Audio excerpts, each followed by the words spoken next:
Ce programme vous est offert par GPS Home 237.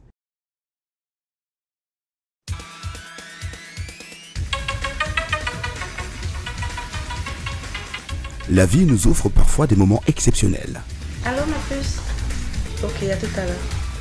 Parfois, nous posons des actes qui portent préjudice aux autres.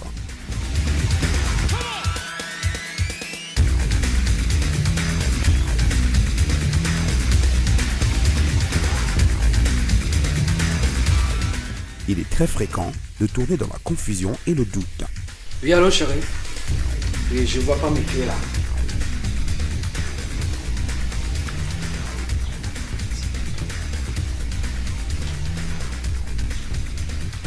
Tiens, on n'est pas à la salle de sport, ça se passe. Il nous arrive, à un moment ou à un autre, de perdre quelque chose de valeur. Bonsoir mesdames. Avoir mes clés. Bon appétit.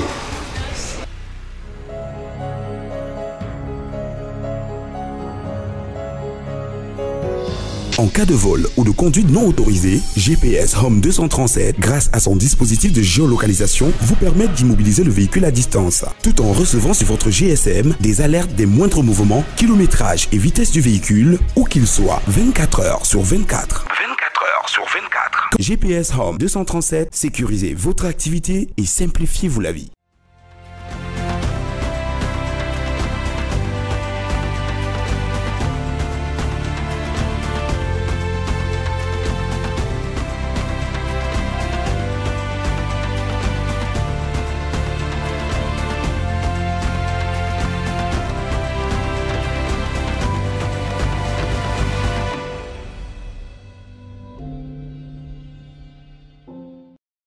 Mesdames et messieurs, si vous avez la télécommande dans la main, ne zappez surtout pas. Installez-vous plutôt confortablement parce que c'est My Life qui commence. Votre programme qui met en lumière les jeunes entrepreneurs africains, mais plus précisément camerounais. Aujourd'hui, nous avons décidé de vous faire plaisir. Nous avons décidé d'aller creuser, d'aller chercher au fin fond de Yaoundé pour ressortir notre pépite là même, qui est le CEO d'une entreprise appelée Micam.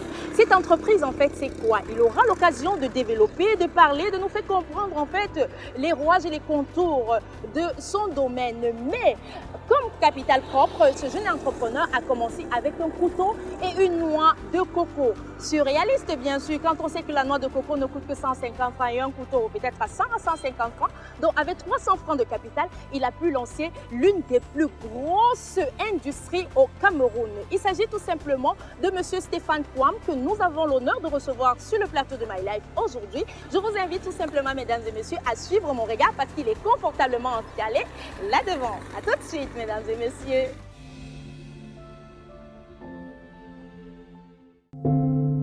Mesdames et messieurs, vous êtes bien sur My Life, nous sommes confortablement installés et cette fois-ci je ne suis pas seule comme à l'accoutumée. Je suis avec un jeune Camerounais, je suis avec un jeune entrepreneur qui, comme il disait en intro de cette émission, il a brisé le mythe des chips coco. Il s'agit tout simplement de monsieur Stéphane Kouam. Mesdames et messieurs, à la maison, veuillez juste profiter de tout le savoir-faire de ce jeune entrepreneur camerounais. Bonsoir et bienvenue sur le plateau de My Life. Bonsoir Flore, je suis très heureux d'être sur le plateau de My Life. Oui. Et je profite pour saluer tous les téléspectateurs de cette belle émission. Merci. Et toute votre très géniale équipe de production. Oh là là, ça nous va tout droit au cœur. Merci beaucoup. On sait que vous avez fait le déplacement de Yaoundé pour Douala. Quelque chose qui nous a particulièrement honorés parce que quand on se dit jeune entrepreneur, à chaque fois que l'opportunité se présente, il faut savoir la saisir. En effet, c'est la raison effective pour laquelle j'ai fait ce déplacement. C'est une émission que j'ai regardée, qui m'a plu et j'avais cette petite envie d'y être. Donc quand l'opportunité s'est présentée, je n'ai pas hésité. Super.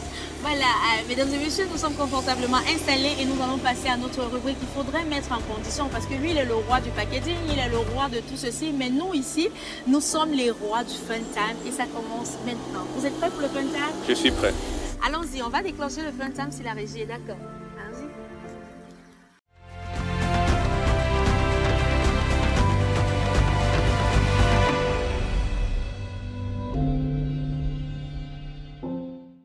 On est venu tout gâter, valider.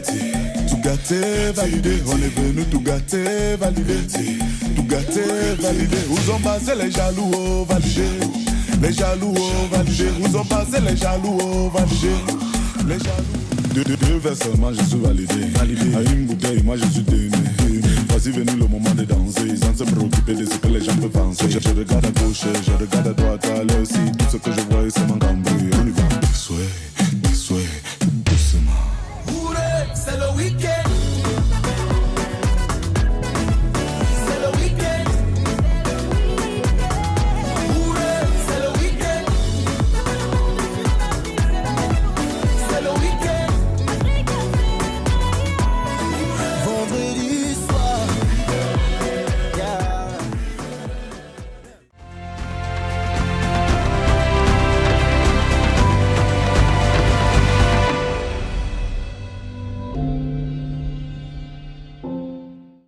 Nous sommes de retour avec notre fun time et nous allons passer aux choses sérieuses.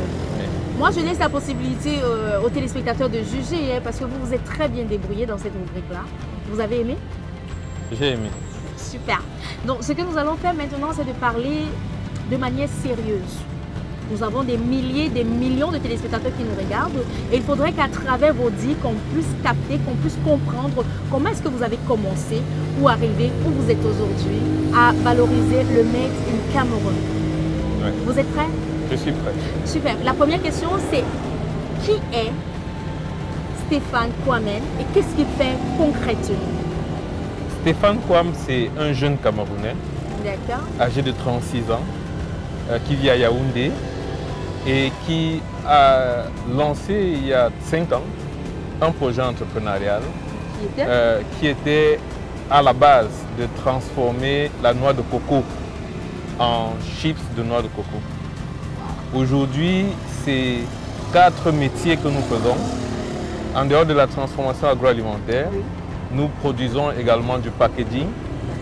Nous faisons des productions imprimées comme des cartes de visite, des flyers, des facturiers. Et nous fournissons du matériel de conditionnement à nos nombreux clients. Super. Voilà nos 4 métiers. Et aujourd'hui, cette entreprise fait vivre 16 jeunes Camerounais à plein temps et de nombreux autres à temps partiel. Voilà. Super. C'est vrai que MICAM regorge 4 branches, mais aujourd'hui nous allons beaucoup plus nous attarder sur la transformation agroalimentaire et nous allons parler des chips de noix de coco. Oui. Pourquoi vous mentir que chips de noix de coco, je voyais des chips de plantain, chips de patates douces, chips de bananes, chips de tout, mais pas des chips de noix de coco. D'où vous êtes venu cette idée de lancer la noix de coco quand on sait que c'est assez...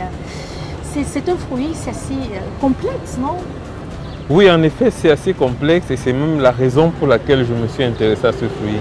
En 2013, quand je décide de me lancer dans la transformation, je prends un temps pour observer quelles sont les matières premières locales qui sont déjà transformées au Cameroun. Les arachides, le maïs, le plantain, les pommes, c'était des choses qu'on faisait. Et je me suis rendu compte qu'en ce qui concerne la noix de coco, on la mangeait beaucoup plus fraîche. Fraîche, oui. Voilà. Il y a quand même des mamans qui faisaient déjà ce qu'on appelle les coconuts, qui sont minces là en brandy, qu'on met dans des bouteilles. Caramélisé aussi. Voilà, voilà, exactement. Mais c'était fait de façon vraiment traditionnelle, je vais dire, sans une véritable valeur ajoutée. Alors je me suis posé la question de savoir qu'est-ce que je peux faire avec la noix de coco. À ce moment-là, j'étais encore employé quelque part. Et curieusement, je rentre chez moi le soir et je trouve que ma belle-mère, de retour d'un voyage, nous a apporté des noix de coco. Alors je prends ça et puis je me dis, bon, ce soir je vais faire quelque chose avec. Et je commence à découper dans diverses formes, à imaginer des choses qu'on peut faire avec. Et tout de suite, je n'ai pas eu un résultat satisfaisant. Je me souviens d'ailleurs que mon épouse s'est un peu moquée de moi. En disant que si tous les cuisiniers faisaient comme moi, on aurait beaucoup de personnes qui n'arrivent pas à manger, quoi. Oui. Donc, mais c'était la bonne chose. Il fallait cette moquerie pour que ça me titille. Bien sûr. Vous savez, dans un couple, quand on se moque un peu de vous, vous avez envie de montrer que vous êtes valable. Vous êtes le meilleur, bien voilà, sûr, de vous exactement. surpasser. Donc, c'est ce que nous avons fait. J'ai travaillé, je suis allé avec mes collègues du bureau, je leur ai fourni un échantillon sans leur dire que c'est moi qui avais produit. Et je peux dire que la première note était vraiment nulle. C'est-à-dire sur un échantillon d'environ 17 collègues dans l'entreprise où j'étais, tout le monde n'avait trouvé que des critiques et des critiques et des critiques.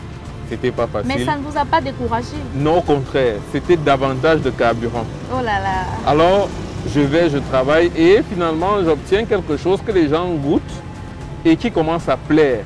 Mais la forme n'était pas encore celle des chips. Et mon problème, c'était de sortir de l'ordinaire. Parce que ce qui nous manque au Cameroun, en Afrique en général, on a le naturel, mais on n'arrive pas à y donner de la valeur. Du coup, quand les produits traversent l'océan et ça arrive chez nous, on est très vite charmé. Tout simplement peut-être parce que c'est dû à l'esthétique, parce que peut-être de l'autre côté, on y met beaucoup d'esthétique et pourtant localement, on est dans la va-vite, non? Il y a ça, il y a de ça, il y a l'esthétique de la présentation qui manque, mais même dans la transformation, il y avait quelque chose. Et moi, ce que je cherchais, c'était que la personne qui va manger le fruit de cette réflexion soit, ils disent waouh. Ils soient fiers, que ce soit un instant de bonheur que de manger cela. Peut-on dire qu'aujourd'hui, c'est déjà un instant de bonheur? Oui, parce que 100% des personnes qui goûtent les noix de coco, les chips de noix de coco sont charmées. Super. Ils disent, c'est pas possible que c'est bon. D'accord. Donc ça a été atteint, mais ça n'a pas été atteint facilement. Ça m'a pris presque 6 mois. Je me souviens que quand j'ai même eu l'idée d'en faire, parce qu'avant j'ai fait des cubes de coco, c'était très dur à mâcher. Oui. J'ai fait des ovules avec et puis on m'a demandé si c'était pour faire des bébés. J'ai fait beaucoup de choses avec la noix de coco. Mon Dieu, vous avez vraiment aimé la noix de coco. Quand j'ai eu l'idée d'en faire des chips, oui, j'ai même pas trouvé le matériel sur le marché qu'il fallait pour pouvoir obtenir ce que je voulais. Donc d'où la problématique alors du matériel de transformation. Oui, comment est-ce que vous avez pu de production, c'est un gros problème. Ok, comment est-ce qu'aujourd'hui vous parvenez à vous adapter? Comment vous avez fait? Vous avez conçu votre propre machine ou vous avez importé? Il a fallu créer des solutions personnalisées. Okay. La première était très simple. Je suis allé voir un forgeron. Je lui ai dit, écoute, tu vas me limer un fer comme ça et un autre comme ça et puis tu vas les associer. Et j'avais un morceau de noix de coco dans la poche. Et quand il a terminé le travail, j'ai passé un coup dessus et je me suis rendu compte que j'obtenais ce que je voulais. D'accord. Et comme le côté transformation pour que ce soit bon était déjà aussi prêt, ouais, à partir de ce soir-là, ma femme m'a donné le premier chapeau. Oh là là. Pour mon chéri, tu es un chef. Félicitations. Et quand j'ai eu ça, oui, maintenant j'avais un produit que quand on goûte c'est bon, mais je n'avais pas un conditionnement. Ouais. Et ça c'était encore une autre étape, une autre bagarre. Une autre paire de manches. J'ai dû fouiller, franchement. Il n'y avait pas de solution disponible. Ouais. Toutes les personnes vers qui on allait disaient non, écoute, pour qu'on emballe ça, il faut que tu commandes 50 000 exemplaires.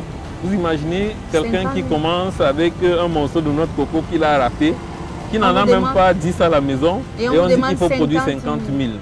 On dit oui, comme ça va te revenir à 10 francs l'exemplaire. Sauf que 50 000 fois 10 francs, ça fait quand même 500 000. C'est beaucoup. Et pour commencer, ce n'était pas la chose la plus aisée. Donc, ça a été le second défi. D'accord, ça c'est super. D'accord. On va revenir en fait, mais avant, on va prendre une courte pause tout simplement parce que nous allons passer maintenant au Street View. En fait, le Street View, c'est une autre rubrique, nous l'appelons Street View. Mais pour cette saison, nous avons essayé de modifier, de changer un tout petit peu en prenant plutôt les réactions des internautes. Parce que vous savez, aujourd'hui, on communique beaucoup via Internet. On prend le Street View et on revient juste derrière.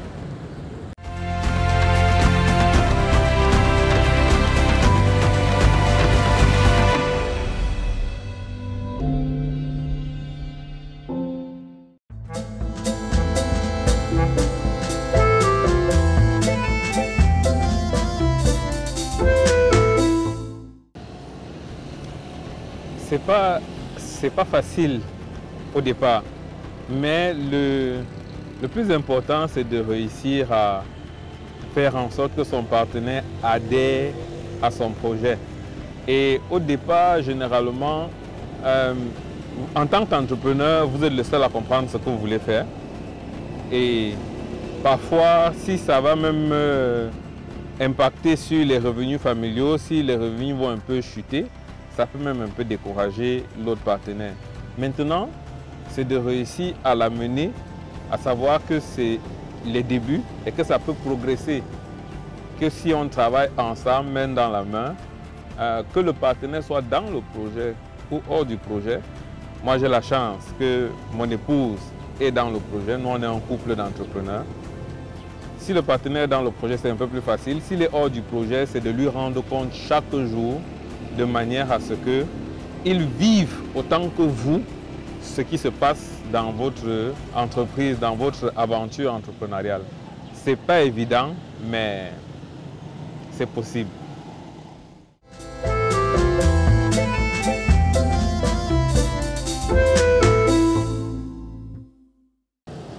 Pourquoi avoir choisi de vous lancer dans l'entrepreneuriat? L'idée m'est venue parce que j'ai fait un constat. J'ai un beau-frère qui est venu me trouver une fois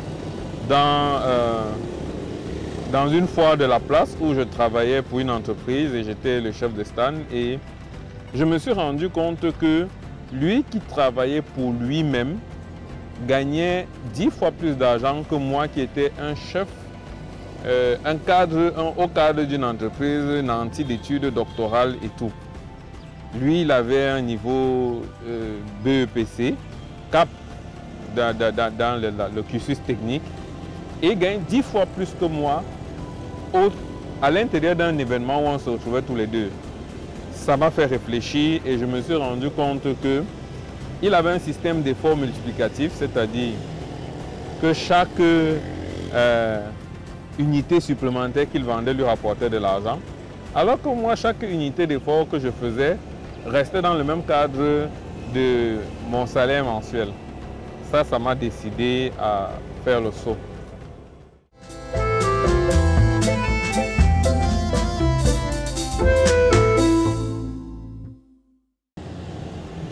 L'apport de Stéphane Kwam dans le Made in Cameroun. En fait, j'ai eu l'opportunité de me lancer à un moment donné où on ne parlait même pas encore du Made in Cameroun. Le Made in Cameroun, c'est quoi? Le Made in Cameroun, c'est l'ensemble de tout ce qui est produit sur le territoire camerounais, que ce soit des biens matériels, c'est-à-dire des produits, ou que ce soit des services. Que la matière première ait été importée, pour que la matière première ait été prise en local, si c'est transformé, si c'est fabriqué au Cameroun, c'est Made in Cameroun. Et au départ, dans les années 2010, 2000 même, pour ceux qui ont commencé longtemps avant moi, c'était pas évident de pouvoir se lancer, de pouvoir faire de la transformation au Cameroun et de pouvoir conditionner.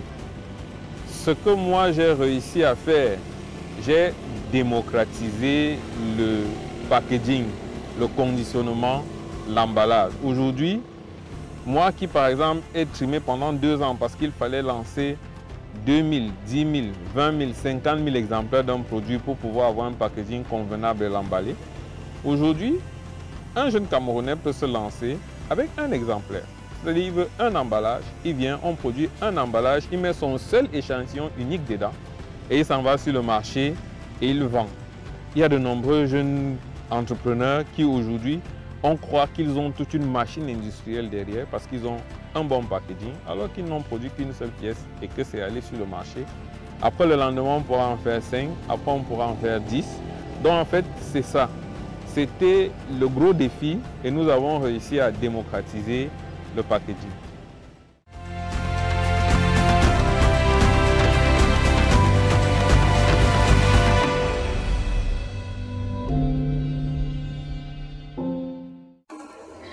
Nous sommes de retour sur ce plateau, bien sûr, après notre studio. J'espère, mesdames et messieurs, que vous avez pu avoir d'amples explications à travers cette rubrique. Nous allons continuer toujours dans la même lancée, mais cette fois-ci, nous sommes à la deuxième partie de notre talk.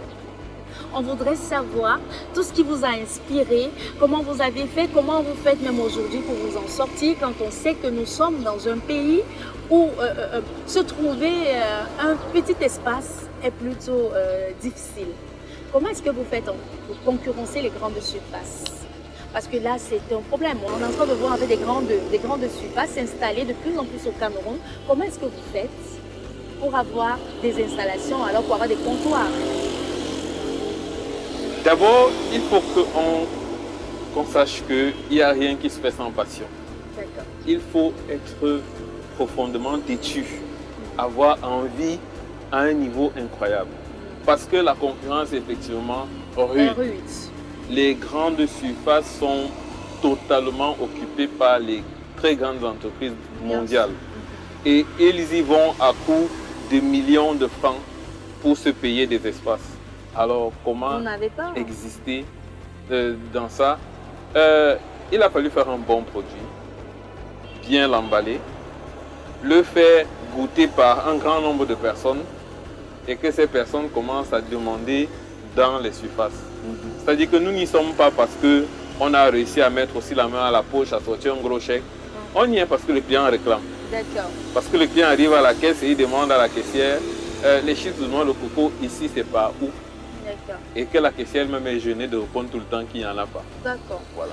Après tout ceci, comment est-ce que vous faites pour commercialiser disons, des grandes surfaces? Quelle est votre politique de commercialisation? Vous allez du porte en porte? Comment vous faites? Vous savez, en tant que TPME, il n'y a pas une stratégie fixe. C'est un principe de tâtonnement. Chaque jour, nous sommes en train d'essayer de voir comment est-ce que nous allons toucher notre consommateur. Mais s'il y a une chose que j'ai fini par comprendre à force de travailler, c'est de rendre le circuit de distribution le plus court possible. C'est-à-dire d'éviter au maximum les intermédiaires entre nous, le producteur des chips de noix de coco, et les consommateurs. C'est la raison pour laquelle vous allez voir qu'il n'y a pas de foire au Cameroun sans que les chips de noix de coco soient présents. Parce que là-bas, immédiatement, le consommateur prend. Et nous faisons maintenant l'effort de l'autre côté d'attaquer énormément sur les réseaux sociaux à travers différentes plateformes que je ne vais pas citer ici, où les gens sont amenés à voir ce que nous faisons et à commander. Ça arrive, il arrive qu'on reçoit plusieurs appels par jour. On organise maintenant comment faire acheminer les produits à ceux qui consomment. La distribution. Est-ce que vous pensez qu'aujourd'hui, nous sommes psychologiquement, mentalement prêts à consommer uniquement du Made in Cameroun? Ou alors, avoir cet esprit de discernement, quand on a deux produits, on privilégie beaucoup plus le Made in Cameroun. Pensez-vous que nous, Camerounais, avons accepté ça? Non, je ne crois pas. Je crois que le Camerounais a encore le complexe de ce qui vient de l'extérieur. Et pourquoi? Et ce n'est pas sa faute en tant que tel. C'est que déjà, en tant que producteur, le Cameroun est très jeune. La production est encore embryonnaire. Et ce n'est pas facile de faire confiance à un tissu de production embryonnaire. Mais heureusement, nous avons pour nous la bonne matière première qui fait en sorte qu'on a des produits naturels. Et actuellement, il y a un vivier d'entrepreneurs très sérieux qui est en train de travailler à faire des choses qui sont appréciées par le public. Ce qui fait que la tendance est quand même en train de se renverser. Parce que quand les gens réussissent à franchir la barrière de la confiance et qu'ils goûtent, ils sont satisfaits. Et quand ils sont satisfaits, ils deviennent nos ambassadeurs. Donc on trouve facilement des gens aujourd'hui, les débats fait rage sur les réseaux sociaux. Il faut consommer Made in Cameroun, donner la chance aux producteurs camerounais. Pourquoi ils le font? Pourquoi est-ce qu'ils commencent à en parler? Parce qu'ils se sont rendus compte qu'il y a effectivement au Cameroun des gens qui produisent et qui le font bien. Et la petite différence il y a entre ce que nous on fait et ce qui traverse l'océan, c'est que nous on est justement des producteurs artisanaux. Et en tant que producteurs artisanaux, nous avons des produits qui ont toute leur richesse naturelle. Ce qui n'est pas le cas de ce qui passe par la grande industrie. Et on peut voir toutes les maladies qu'il y a de l'autre côté. Et ici, on n'est pas exposé à ça. D'accord, super. En fait, nous sommes déjà en train de sortir de cette émission.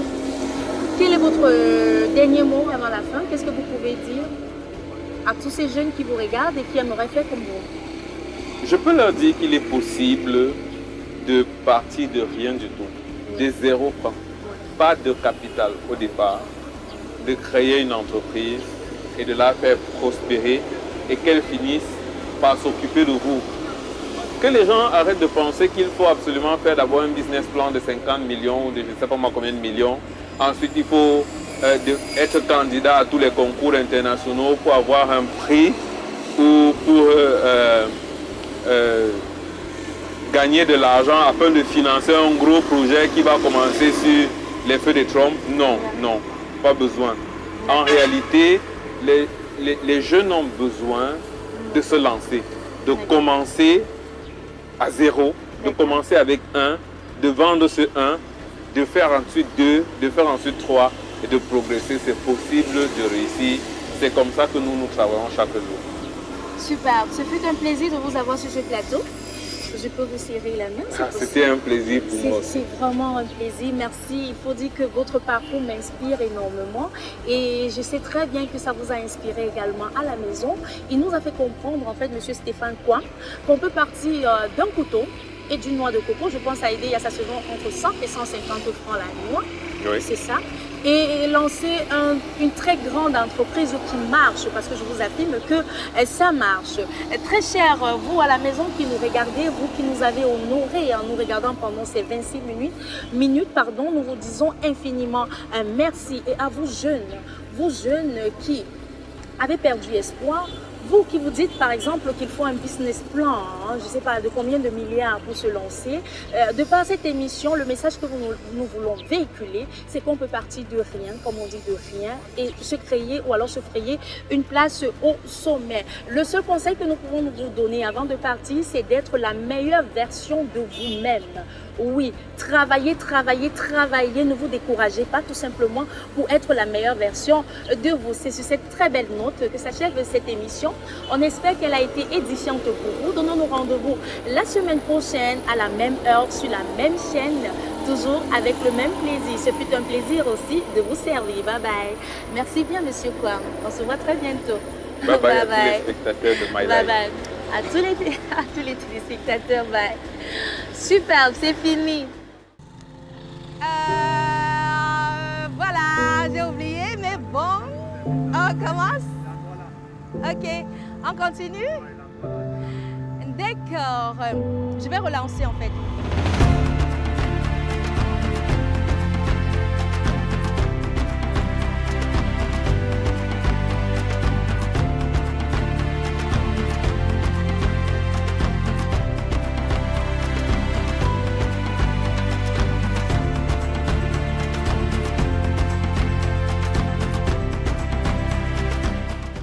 Ce programme vous a été offert par GPS Home 237.